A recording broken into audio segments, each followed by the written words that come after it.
안녕하세요. 오늘은 성경전서 연구 13번째 시간 에스라 느헤미야의 개론에 대하여 함께 살펴보도록 하겠습니다.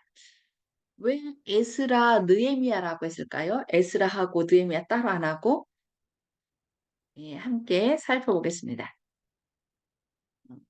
이 표제는 원래 에스라서와 느헤미야서 두 책은 원래 전체가 한 권으로 구성되어 있습니다. 그러니까 사무엘상도, 사무엘상하도, 사무엘서로 되어 있었고요. 열왕기상하도, 열왕기서, 역대상하도, 역대기. 그것처럼 이 에스라서와 느헤미야서도 원래는 히브리어로는 어떻게 해요? 한 권의 책이었다는 것입니다. 그런데 지금 어, 그 사무엘도 그렇고 열왕기 상하도 그렇고 역대기 상하 이렇게 나눠진 것처럼 이 에스라와 느헤미야서도 원래는 한 권이었는데 두 권으로 이렇게 나눠졌기 때문에 표제는 우리가 그러니까 같이 공부 서론 부분은 같이 공부하는 것입니다. 여기 이제 처음에는 원래 한 권이었는데 70인역으로 사용되면서 그것을 두 부분으로 나누었다고 그랬어요. 에스드라 2서와 3서로 부르며 정경의 에스라서와 느헤미야서에서 발췌된 내용들을 담고 있는 그 외경 에스라서가 있는데 이것을 서두에 놓았다라고 얘기하고 있습니다. 그래서 처음으로 성경에 그 정경의 두 책의 이름을 에스라와 느헤미라고 부른 사람은 제롬이었대요. 제롬이 누군지 기억하십니까? 성경을 번역한 사람이죠. 제롬과 뭐 후스도 있고 또 루터도 있고. 근데 이제 이 에스라와 느헤미서를 이렇게 번역하면서 그 책들의 이름은 이것을 처음으로 이제 에스라와 느헤미야라고 이렇게 불렀다는 것입니다. 그래서 그 책들의 이름은 오늘날까지 유지되고 있습니다. 그래서 그는 70인역에 에스드라서 1서를 에스드라 1서를 에스드라 3서라고 불렀으며 그것을 외경으로 불렀다라고 이렇게 얘기하고 있어요. 그러니까 에스라, 느헤미야 있고 그 70인역에 나온 에스드라서는 그 에스드라 3서라고 불렀다는 것입니다. 그러면서 그것은 이제 외경으로 분류한 것을 볼 수 있습니다. 자, 그러면 이 표제는 어쨌든 처음은 에스라, 느헤미야 그러니까 한 권의 책이었었는데 이것을 이제 이렇게 두 권으로 나눴는데 그러면 이 에스라, 느헤미야서의 저자는 누굴까요? 여기 역대기, 에스라서, 느헤미야서의 히브리어 필사본을 주의 깊게 살펴보면은 이 세 책은 어법과 문체와 일반적인 관점이 서로 밀접하게 연관되어 있대요. 우리가 이제 어, 뭐 편지를 읽는다든가 어떤 그 문체나 이런 걸 보면은 이건 누가 썼다, 이건 누구 거야라고 우리가 이렇게 감각적으로 이건 누군 것 같은데 이렇게 얘기하는 것처럼 이 역대기 에스라서 느헤미야서는 거의 뭐 어법이나 문체가 똑같다는 거죠. 그 얘기는 뭐예요? 한 사람이 썼다 이런 거죠. 이러한 유사성은 저자가 같음을 우리에게 시사해주고 있습니다. 그래서 실제로 역대하 36장과 에스라 1장 사이에 내용상의 단락이 없대요. 그래서 여기 역대상 36장 마지막에 보면은 바사의 고레스 왕 원년에 여호와께서 예레미야 입으로 하신 말씀을 이루시려고 여호와께서 바사의 고레스 왕의 마음을 감동시키심에 그가 온 나라에 공포도 하고 조서도 내려 이르되 바사 왕 고레스가 이같이 말하노니 하늘의 신 여호와께서 세상 만국을 내게 주셨고 나에게 명령하여 유다 예루살렘의 성전을 건축하라 하셨나니 너희 중에 그의 백성된 자는 다 올라갈지어다. 너희 하나님 여호와께서 함께 하시기를 원하노라 하였더라. 이게 이제 역대하 36장 22절로 23절이에요. 근데 에스라 1장에서는 또 뭐라고 하냐면은 같은 말이 반복되는 거죠. 바사왕 고레스 원년에 여호와께서 예레미야 입을 통하여 하신 말씀을 이루게 하시려고 바사왕 고레스의 마음을 감동시키심에 그가 온 나라에 공포도 하고 조소도 내려 이르되 바사왕 고레스는 명하노니 하늘의 하나님 여호와께서 세상 모든 나라를 내게 주셨고 나에게 명령하사 유다 예루살렘의 성전을 건축하라 하셨나니. 이제 역대 마지막을 장식하면서 다시 에스라 1장에서 다시 반복한 것을 볼 수 있습니다. 그래서 거기 다 했어. 원래의 책을 두 권으로 나눌 때 좀 역대기의 물도. 마지막 구절들을 다시 에스라서를 시작하는 구절로 이렇게 반복한 것 같다는 것입니다. 그래서 초기 유대인 저자들은 이 대개 역대기를 누가 기록했다고 그랬어요? 에스라가 기록했다는데 동의합니다. 그러니까 고로 기록 시기는 이제 BC 5세기 후반으로 보면 되겠습니다. 그러면 이제 저자인 에스라에 대해서 함께 살펴보겠습니다. 에스라는 이름의 뜻이요.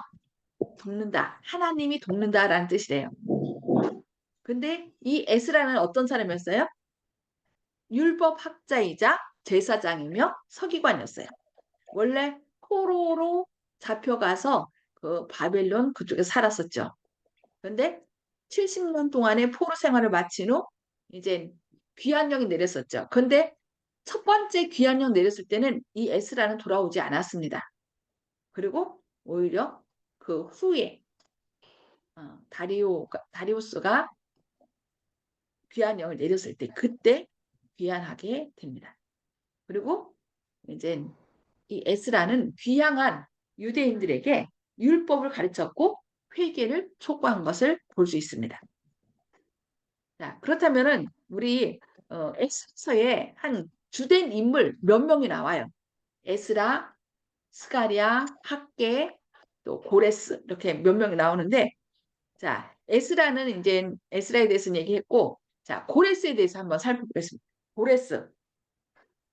고레스는 저희가 지난 시간에 이사야서에서 예언한 것을 저희가 같이 살펴봤는데 이사야 44장 28절에 고레스에 대하여는 이르기를 내 목자라 그가 나의 모든 기쁨을 성취하리라 하며 예루살렘에 대하여는 이르기를 중건되리라 하며 성전에 대하여는 내 기초가 놓여지리라 하는 자니라.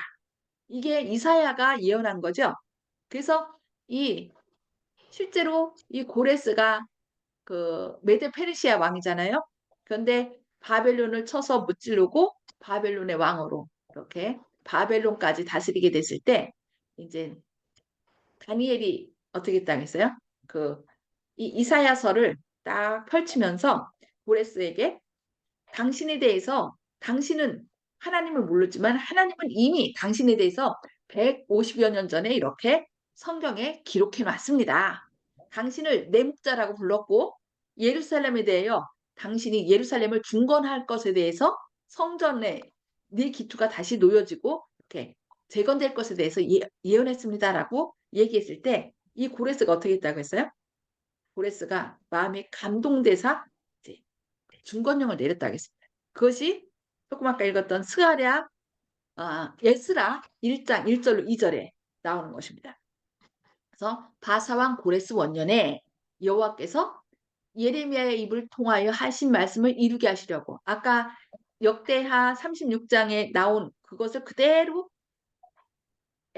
에스라 1장 1절로 2절에 그대로 이렇게 기록했다고 그랬어요. 그래서 바사왕 고레스의 마음을 감동시키심에 누가요? 여호와께서 그 마음을 감동시키셨다는 거예요. 고레스의 마음을. 그가 온 나라에 공포도 하고 조소도 내려 이르되 바사왕 고레스는 말하노니 하늘의 하나님 여호와께서 세상 모든 나라를 내게 주셨고 나에게 명령하사 유다 예루살렘의 성전을 건축하라 하셨나니 그러니까 이 다니엘을 통해 그 이사야 선지자의 예언을 들었을 때 마음이 감동됐겠죠. 아니 내가 모르는 진짜 그 신이 나의 미래에 대해서 그 옛날에 얘기했단 말이야? 내가 이런 일을 한다고? 그러면서 그 마음이 깊이 감동시켜서 이제 각 나라로 가서 중건하라라는 명령을 내렸다는 것이죠. 실제로 그 국학적 증언에 보면은 이게 이제 옆에 이게 뭐냐면은 고레스 원통이에요. 이 고레스 원통은 1879년 3월 아랍계 영국인 고고학자 호르무즈 라삼이 그 바벨론의 폐허 속에서 이 원통을 발견하는 거예요. 원래는 이렇게 조각조각 나는데 그것을 다시 이렇게 싹 맞춰 갖고서 딱 보니까, 그리고 그 글을 이렇게 해석해 보니까 이제 뭐라고 나왔냐면은 비반론 거주민에 대해 나는 노동자들에게 임금을 안 주는 것과 사회적 신분을 안 주는 제도를 폐지한다. 그러니까 바벨론 당시는 그 이스라엘 백성들을, 또 이스라엘 백성만 뿐만 아니라 다른 민족들을 다 이렇게 포로로 잡아갖고서 노동을 시켰는데 임금을 안 줬나 봐요. 그리고 사회적 신분도 이제 인정을 안 해주는 좀 그런 바벨론이었던 거예요. 근데 나는, 이게 고레스죠. 고레스는 그 메데 페르시아 왕이었잖아요. 나는 그들의 무질서한 주거 환경에 안녕을 주었고, 그들이 이제 포로로 잡혀와서 어렵게 살았다는 거죠. 근데 그들에게 안녕을 주었고, 티그리스 다른 편에 있는 헌납됐던 도시들을 돌려주었다. 그 빼앗은 땅들을 다 이 고레스가 다시 준 거예요. 그러면서 그 땅은 오랫동안 폐허가 된 거룩한 땅으로 나는 이전의 원주민들을 모아서 그리로 돌려보냈다. 이렇게 포로로 잡았던 사람들을 다시 돌려보내면서 그들이 가서 이제 각자의 신들이 뭘 부활하겠을까요? 이 보레스와 메데 페르시아의 안녕을 부활하고 그렇게 한 거죠. 이게 실제로 이제 성경의 내용하고 이 보레스 원통에 적혀진 내용하고 어떻게 같은 것을 우리에게 말씀해 주고 있습니다. 자, 그리고 그 다음에 또 누가 나와요? 이제 수룹바벨이 나옵니다. 수룹바벨이 여기 학개서 2장 2절로 3절에 이렇게 나왔는데, 원래 이 수룹바벨은 누구일까요? 수룹바벨은 여호야긴 왕의 손자래요. 그래서 손자 부다냐의 아들이라고 역대상 3장 19절에 얘기하고 있습니다. 역대상 3장 19절에 여호야긴 왕의 손자로 부다야의 아들이라 이렇게 나와요. 근데요, 이 스룹바벨의 뜻은 바벨론의 후예, 바벨론에 대한 슬픔 이런 뜻이랍니다. 근데 학개 2장 2절로 3절에는 뭐라고 나냐면은 만군의 여호와가 말하노라 스알디엘의 아들 내 종 스룹바벨아. 분명히 위에서는 역대상 3장 19절에서는 뭐라고 했어요? 부다야의 아들이라고 했는데, 여기 학개 3장 24절에는 스알디엘의 아들 내종 스룹바벨아 이렇게 나와요. 그리고 마태복음 1장 12절에도 스알디엘은 스룹바벨을 낳고 이렇게 나와요. 그러면은 생각해 보세요. 성경이 틀린가요? 왜 어디는 부다의 아들이라고 놓고 왜 여기는 그 학개서는 스알디엘의 아들이라고 했을까? 이거 생각해 보셨나요? 아, 여러분들이 알아야 될 것은요. 이 스알디엘은 법적인 아버지래. 법적인 아버지. 그러니까 이 나라 사람들은 뭐가 있어요? 형사 취수제가 있죠. 형사 취수가 이제 형이 죽으면 그 동생이 그 형수에게 들어가서 이제 아기를 낳게 하는데 그 첫 아들의 이름은 누구의 아들로 되는 거예요? 내 아들이 아니라 형의 아들로 등록이 되는 거죠. 그리고 그 다음 아들부터 자기 아들이 돼요. 그러니까 그런 사취수제에 의해서 그 여기 스알디엘의 아들이라고 했을 때 스알디엘은 이제 법적인 아버지고 진짜 아버지는 누구예요? 부다냐라는 거예요.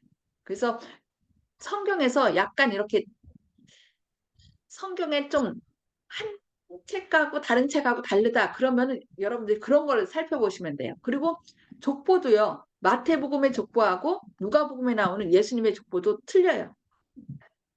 그런 것도 이거 틀리니까 이거 성경은 뭐 거짓말이야 이렇게 하지 마시고, 하나는 마태복음은 그 아버지 요셉의 족보고요. 예수님의 아버지 요셉의 족보고, 그 누가복음은 예수님의 어머니 마리아의 족보예요. 그래서 서로 올라가면서 약간 다른 것을 볼 수 있습니다. 그런 것을 여러분들이 기억하셔서 이 수룹바벨은 당시 누구였어요? 총독이었죠. 그 고레스가 1차 귀환령을 내렸을 때 으로 5만 명의 유대인들을 이끌고 귀환한 사람이에요. 그래서 성전을 건축하도록 한 거죠. 근데 무슨 일이 일어났어요?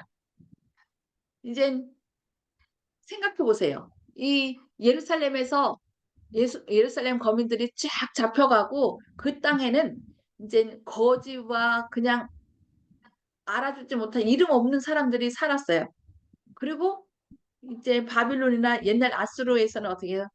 그 아수르 사람들을 거기다 이제 이주시켜 갖고 살게 한 거죠. 그래서 내가 잘 살고 있는데 갑자기 비한령이 내려서 사람들이 예루살렘 사람들이 와갖고서 유대 사람이 와서 여기 내 땅이니까 어? 뭐 집을 달라든지 아니면은 예루살렘 폐허가 된 예루살렘을 이제 다시 중건하겠다고 했을 때 어땠을까요? 거기서 편안히 살던 사람들은 도전을 받은 거잖아요. 그러니까 이제 당신 지금 뭐 하느냐? 그러니까 우리 여기다가 어? 성을 예루살렘 성전을 다시 회복하려고 그런다. 그러면 이제 그 사람들이 그래 하나님? 우리도 같이 하겠다 이런 거예요. 그러니까 이 귀환해 갖고 온 사람들이 그것을 거절했어요. 왜냐하면은 너희는 섞인물이라는 거예요. 너희는 전통적인 아브라함의 후손도 아니고 또 우상을 섬기고 이렇게 짬뽕으로 혼합으로 하나님을 섬긴 사람이라서 너희는 정통파가 아니다. 그러니 너희는 할 수 없고 오직 우리만 하겠다라고 한 거예요. 그러자 그 사람들이 가만히 있습니까? 계속 뭐 하는 거예요? 방해하는 거죠. 방해하면서 그 왕한테 뭘 이제 저서 그러니까 뭐라 해야 되나 편지를 써갖고서 이 사람들을 모략하는 거예요. 그러면서 이 유대 사람들은 얼마나 나쁜 사람, 반역을 좋아하는 사람인데 분명히 이렇게 성전을 건축하고 자치권을 주면은 분명히 일어나서 당신을 왕을 반역할 것입니다. 그러니 분명히 이 사람들 반역할 거니까 이들이 이렇게 성을 건축하는 것이 올바른지 이들이 그냥 자기들 스스로 하는 건지 좀 알아보라고 그러면서 이렇게 조서를 자꾸 써서 안 좋은 소식을 올리는 거예요. 그래서 결국 여기 어떻게 됐냐면은 그 땅 백성이 유다 백성의 손을 약하게 하여 그 건축을 방해하되 바사왕 고레스의 시대부터 바사왕 다리오가 즉위할 때까지 관리들에게 뇌물을 주어서 그 계획을 막았다라고 얘기를 해요. 그래서 결국은 에스라 4장 24절에서는 하나님의 성전 공사가 바사왕 다리오 제2년까지 중단되니라라고 얘기했어요. 이제 고레스의 중건령에 의하여 스룹바벨과 약 5만 명이 돌아와서 성전을 건축했지만 그 거주민들이 그것을 방해함으로 어떻게 중단됐던 것입니다. 그래서 그 다음에 다시 하나님께서 누구를 통해서 일하시냐면 학개와 스가랴를 통해서 일하십니다. 에스라 5장 1절 2절에 이렇게 말씀합니다. 선지자들 곧 선지자 학개와 이또의 손자 스가랴가 이스라엘의 하나님의 이름으로 유다와 예루살렘에 거주하는 유다 사람들에게 예언하였더니 이에 스알디엘의 아들 스룹바벨과 요사닥의 아들 예수아가 일어나 예루살렘에 있던 하나님의 성전을 다시 건축하기 시작하며 하나님의 선지자들이 함께 있어 그들을 돕더니 이렇게 얘기를 해요. 그래서 스룹바벨이 와서 지으려고 했을 때 방해돼 갖고서 못하고 중단되고 있다가 좀 한참 지난 다음에 학개와 스가랴가 으쌰으쌰 해갖고서 520년에 다시 이 성전을 건축해서 준공식을 하게 되는 것입니다. 그래서 이런 배경을 아시면서 우리가 에스라서를 읽으면은 훨씬 이해하기가 편합니다. 그래서 예루살렘 중건령도 한 번 내린 게 아닙니다. 여기 예루살렘 중건 보면은 1차는 고레스가 1차 중건령 내렸죠. 아까 그 이사야서의 예언을 보고서 마음이 감동되어서 이렇게 1차 중건령을 내리는 것입니다. BC 538년에 이렇게 중건령 내려서 5만 명이 귀국하면서 수룹바벨이 그때 총독으로 임명됐죠. 그러면서 수룹바벨이 성전을 건축하는데 누가 방해했다고 그랬어요? 지금 그 원주민들이 방해라고. 그래서 한동안 중단됐다가 다시 학계와 스가랴가 이렇게 이어나고 으쌰으쌰 다시 힘을 내 갖고서 520년에 성전이 재건됩니다. 그리고 이제 그 이들이 그 원주민들이 이 사람들이 이렇게 중건하라고 한 것이 진짜 맞는지 한번 보라고 그 조서를 꾸려서 이제 올렸기 때문에 그 다리우스가 그 조서를 보면서 이것이 맞는지 안 맞는지 그 살피게 되죠. 그러면서 이제 역사를 살피다 보니까 고레스가 이제 중건령 내린 것이 거기서 이제 문서가 나온 거예요. 그래서 이 다리우스가 2차 중건령을 내려요. 그게 BC 519년입니다. 성전이 재건된 다음에 다시 이 다리우스가 중건령을 내리는 거죠. 2차 519년에. 그런 다음에 또 다시 이 성전이 어떻게 돼요? 또 흐지부지 되고 이렇게 되다가 결국은 3차 다시 아닥사스다 때 중건령 내려요. 그게 뭐예요? BC 457년. 그래서 이 BC 457년에 중건령을 저희가 이렇게 시초로 잡는데 기원을 잡는데 왜 그러냐면은 이때 이 중건령으로 말미암아 그러니까 아닥사스다의 중건령은 결국 고레스와 다리우스의 중건령을 다시 확인하면서 그 자치권까지 회복하도록 그렇게 한 것입니다. 그때 이제 이 아닥사스다 중건령에 의해서 누가 가냐면은 에스라와 느헤미야가 함께 이제 가서 다시 자치권을 회복하는 것을 볼 수 있습니다. 그래서 이 에스라와 느헤미야는 그 나중에 쓴 거예요.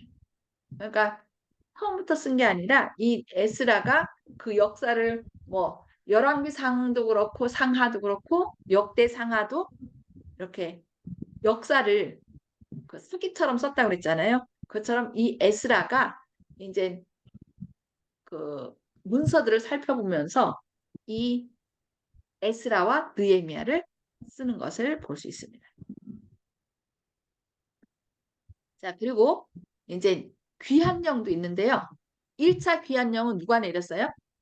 고레스 원년에 BC 537년. 아까는 제가 538년에 했죠? 요즘 그 영국의 그 프리미어 리그 그 보면은 뭐라 하나요? 2023년, 24년 이렇게 나오잖아요. 붙여서. 그것처럼 여기도 성경의 역사도 1년씩 서로 겹칩니다. 그러니까 시작 정도가 우리하고 달라요. 그래서 537년, 538년 이렇게 계산하면 되겠습니다. 그래서 보레스 왕 때 1차 귀환령이 내려서 스룹바벨과 또 학계의 스가랴가 이렇게 돌아온 것에 대해서 에스라 1장에서 얘기를 해요. 근데 이제 2차 귀환령은 이제 아닥사스다 7년에 그 2차 중건령인데 귀환령이네. 중건령이 아니라 귀환령. 2차 귀환을 하는 거죠. 그 아닥사스다가 내린 거는 뭐예요? 몇 년? 중건령으로 하면은 3차죠. 2차는 누구였어요? 다리우스가 중건령을 2차 내렸고 이제 3차는 아닥사스가 내렸는데 귀한령은 그것이 이제 다시 한번 나라로 돌아가서 그 예, 이스라엘로 돌아가서 성을 건축하라고 그렇게 중건령 내린 것은 이제 3차 내렸을 때고 그때 그 말을 듣고 다시 두 번째 귀환을 하게 된 것입니다. 그래서 그때는 에스라 선지자가 함께 있고요. 관련 성구는 이제 에스라 7장에서부터 이렇게 쭉 뒤에 나옵니다. 그래서 중건령도 3번이고 귀환한 것도 3번이에요. 근데 약간 달라요. 그래서 중건령은 아까 얘기했듯이 고레스, 다리우스, 아닥사스다 이렇게 3번 내렸고 실제 그 중건령을 따라서 귀환한 것은 1차 때는 고레스 원년 때 했고요. 2차 기환은 뭐 이 사람들은 여기 있는 것이 좋사오니 하고서 안 간 사람들이 있어요. 그래서 결국은 무슨 사건이 나오냐면은 에스더 사건이 나와요. 1장과 1장에서 6장까지 1차 귀환령에 속한 거고요. 그 다음에 7장부터 뒤에까지가 2차 귀환령인데 이때 귀환하라고 했는데도 안 하고 있을 때에 무슨 사건이 터지냐면은 에스라 사건. 죽으면 죽으리라. 그러니까 사단이 이것들 봐라 하면서 니네 그래 귀환하는 것도 그렇고 여기 있고 싶지? 니네들 내가 죽일 거야 하면서 하만이 죽이겠다고 한 것을 볼 수 있어요. 그러나 또 하나님께서 또 기이한 방법으로 또 이스라엘 백성들을 구원한 사건이 나오죠. 그게 에스라 1장과 6장 그러니까 1장에서 6장까지 하고 7장에서 그 뒤인데 그 6장과 7장 사이의 사건이 무슨 사건이라고요? 에스더 사건이라는 것을 우리가 기억하면 되겠습니다. 그래서 이거를 중건령하고 귀환한 거 오늘날도요. 하나님께서 세천세 기별을 통하여 우리가 하늘나라를 가기를 회복하기를 원하시는데 우리가 여기 있는 것이 좋사오니 하고 계속 바벨론에 그냥 정들어서 살고 있다면 사단이 그래 넌 내 백성이야 내 손아귀에 있어 하면서 우리를 더 죽이려고 할 것입니다. 그래서 이런 그 에스라나 느헤미야 이 사건들을 보면서 이 마지막 내가 거할 곳은 이곳이 아니라 하늘 분양임을 기억하고 다시 하나님께로 돌아가는 그런 시간들이 돼야 되겠습니다. 네, 오늘 여기까지 볼 거고요. 혹시 오늘 말씀 가운데 좀 함께 생각해야 될 것이나 어떤 질문 같은 거 있으신가요? 음소거를 해제해 주시고요.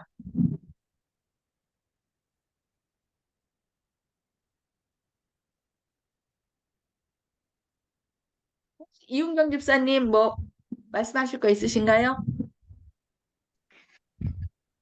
기억나는 게 별로 없어요. 예. 이게 참 설교는 어쩌다 가죠. 그래서 이 에스라, 그냥 느헤미야, 역사로만 듣고 있으니까 예, 우리 예. 그냥 살아오는 그 지금 세대가 바뀌는 것처럼 그렇게 들으니까 별로 역사는 돌고 돌아 똑같이 돌아간다 이 생각만 들어요. 그러니까 우리가 기억해야 될 것은요. 하나님께서 이스라엘 백성을 통하여 왕 같은 제사장으로 거룩한 백성으로 삼으시려고 했는데 이스라엘 백성들이 그 역할을 다 하지 못함으로 결국은 어떻게 된 거예요?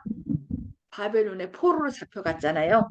갔다가 다시 이제 예루살렘으로 이제 돌아가도록 귀환령을 내리고 예루살렘을 중건하도록 한 건데 방해받아서 결국 회복시키지 못했고 나중에 또 돌아가라고 해도 여기 있는 것이 좋사오니 하고서 안 가려고 했었거든요. 근데 우리도 마찬가지예요. 지금 시대도 하나도 계속 하나님께서 자, 이 땅이 네 땅이 아니야.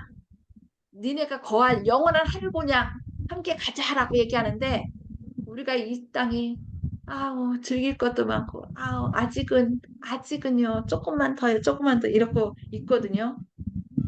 그래서 우리는 지금 어떤 마음인지 우리 자신을 돌아봐야 될 것 같아요. 그래서 저 사람들 왜 안 돌아갔지라고 그렇게 생각할 때도 있는데 이 사람들은요 어디 가서든 어쨌든 잘 살았거든요. 노예지만은 포로 생활을 했지만 미운 털이 박혔지만 그래도 좀 편하게 성실하게 산 사람들은 좀 그래도 잘 살았던 것 같아요. 그런데 예루살렘으로 돌아가면은 완전 그 모든 걸 다 놓고 가는 거잖아요. 그리고 허벌판에 맨 땅에 헤딩하는 거예요. 그러니까 사람들이 돌아가는 것을 싫어한 거죠. 그래서 혹시 우리도 이 땅은 네 땅이 아니야. 저 하늘로 가자라고 하는데 우리도 그들과 같은 그런 마음이 있지 않은지 우리 자신을 한번 살펴봐야 되겠습니다. 네. 혹시 뭐 질문하실 거나 뭐 있으세요? 말씀하시죠. 조영식 집사님? 예, 질문할 거라기보다는요. 네. 그때 귀한 때 이렇게 여러 가지로 아, 이제 조금 더 여보세요? 크게, 네, 크게 말씀해 주세요. 여러 차례에 걸쳐서 귀환을 했는데 또 방해 공격도 많이 있었는데 그때마다 이제 잘 이겨내는 것 같은데 또 나중에 보면 또 원위치로 또 가고 역사는 요즘으로 따지면 평행 이론이라 그러는데 그 패턴이 같은 것 같습니다. 그래가지고 이런 역사가 자꾸 이제 안타깝게 반복되는 거 보면은 주님께서 너희들은 나와 함께 하지 않으면 항상 이렇게밖에 안 돼 하고 이렇게 보여주시는 것 같습니다. 항상 그걸 느낍니다. 아멘. 아멘. 예. 역사를 통하여 하여튼 성경에 나오는 모든 기록은 우리를 위해서 기록됐다고 했으니까 우리는 그 어떤 사건들을 볼 때 왜 그랬지가 아니라 나도 그럴 수도 있다는 것을 생각하고 늘 예수님께서 우리 마음의 주인이 되지 않으면 우리는 성공할 수 없어요. 언제 우리도 저들하고 똑같이 고꾸라질 수 있거든요. 그것을 우리가 생각해야 되겠습니다. 네. 그러면 아멘.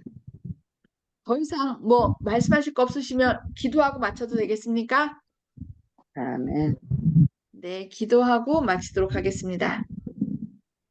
하늘에 계셔서 죄를 사랑하신 아버지, 오늘 에스라서를 통하여 우리를 향한 주님의 그 사랑과 또 뜻을 말씀해 주시니 감사합니다.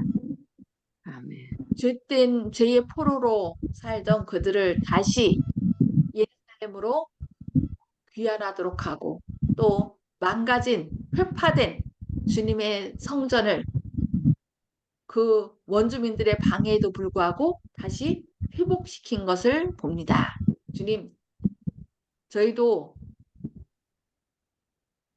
저희의 잘못으로 인하여 주님의 전을 회파하고 있었다면 주님의 말씀으로 다시 이 전을 세우게 하시고 또 머지않아 오실 주님을 맞이하기에 아무 부족함 없도록 날마다 주님과 산 관계를 맺는 저희들 되게 하여 주시옵소서. 주님, 주님의 도움 없이는 저희 스스로 설 수도 없고 또 때로 자꾸 넘어질 수밖에 없습니다. 주님, 주님께서 저희 안에 주인으로 임자하여 주시고 때를 잘 분별하여서 지금 우리가 여기에 있어야 할 것인지 아니면 일어나 하늘을 향하여 열심히 나갈 것인지 우리 자신을